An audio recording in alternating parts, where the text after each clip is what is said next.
Alors là, on aura tout vu. Maintenant, le responsable dans cette histoire, c'est le PSG. Nous, aujourd'hui, Parisiens, on regarde l'équipe de France simplement pour savoir s'il va y avoir des blessures ou pas, parce qu'on se fait chier, il n'y a pas de jeu, il n'y a rien. Il y a une gestion catastrophique des joueurs, on se rappelle avec Mbappé, etc., Didier Deschamps, j'en peux plus. On a tous vu le dernier match avec le PSG, Dembélé sortir sur blessure. Il y a un papier du staff médical parisien un jour avant le match pour dire que Dembélé n'est pas prêt. Dembélé ne s'est pas blessé avec le Paris Saint-Germain, il s'est toujours blessé avec l'équipe de France. Mais le responsable, c'est le Paris Saint-Germain.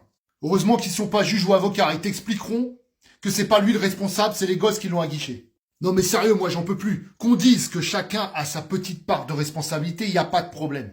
Mais là, il y a eu une lettre un jour avant le match pour prévenir que Dembélé ne pouvait pas jouer. Tout le monde l'a vu se blesser à la télé.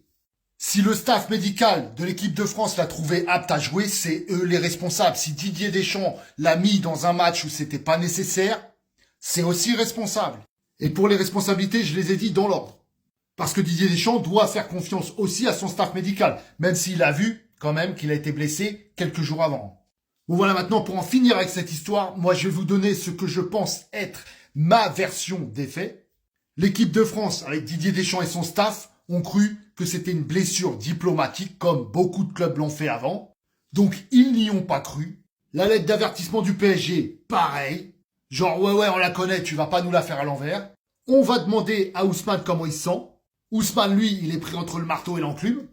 Il n'a pas voulu se faire mal voir parce qu'il y a la Coupe du Monde qui arrive. C'est un match d'une compétition importante parce que c'est les qualifications pour la Coupe du Monde. Il a envie de jouer. Peut-être même qu'à ce moment-là, il ressent pas de douleur. Et il n'ose pas dire non. Et voilà pourquoi, selon moi, il arrive tout ça après. Et dans ce cas-là, personne ne dira la vérité, ils essaieront tous de se défendre. Bref, tout ça, ça reste que des suppositions, et avec Incroyable Parisien, la vérité, c'est le terrain.